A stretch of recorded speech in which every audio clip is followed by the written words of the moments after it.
Em Dia com o Ceará. O mais completo informativo do estado. O mais completo informativo do estado no meio do dia.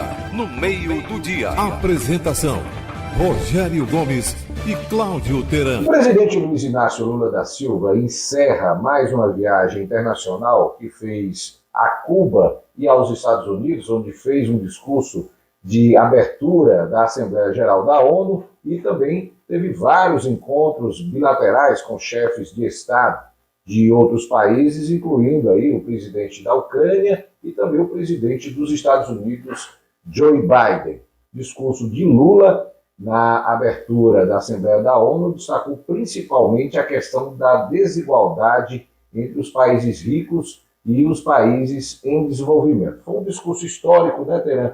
Porque tocou realmente na ferida, que é a história de que os países ricos sempre dizem que vão ajudar os países pobres ou países em desenvolvimento, mas na hora do pega para capar, na hora de assinar o cheque, como se fala, fica só no discurso, né? Pois é, e foi um discurso, Rogério, efetivamente histórico, porque o presidente brasileiro falou durante 21 minutos, tocou nos principais temas que são afeitos hoje à conjuntura, à ordem mundial, e com isso ele reconectou o Brasil ao mundo, coisa que nós, nos últimos 4 anos, estávamos desconectados, com um discurso atrasado, antiquado, sem nenhum tipo de relevância do ponto de vista internacional. O Lula agiu ontem, naquele momento, daquele discurso da terça-feira lá na Assembleia da ONU, ele agiu como um verdadeiro estadista, como é preciso que um presidente seja, independente dele ser de esquerda ou dele ser de direita, porque o mundo é para frente. E eu acho que essa foi a grande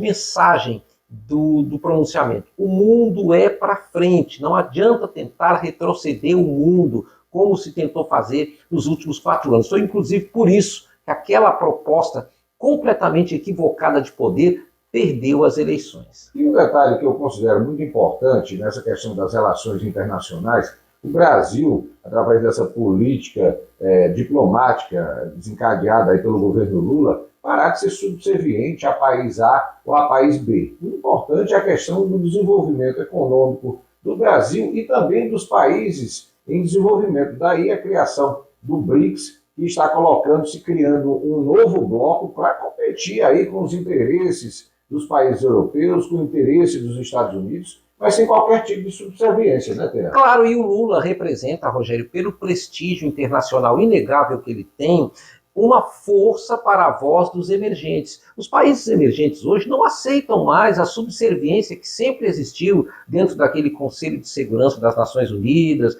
do G8, dos países mais fortes. O Lula conseguiu romper essa bolha com a força da voz que ele tem. A agenda do presidente brasileiro teve mais de 50 pedidos de encontros bilaterais. O encontro com o presidente americano Joe Biden é o segundo que acontece em menos de 1 ano de governo. O encontro com o premier da Ucrânia, o Volodymyr Zelensky, também é muito importante para as relações internacionais, porque o Brasil precisava desse tipo de contato com um país agredido como a Ucrânia foi. É certo que o Lula não vai atender o que o Volodymyr Zelensky deseja ou gostaria, mas a conversa entre os dois também faz parte da diplomacia. O Brasil voltou a ter relevância no mundo, Rogério.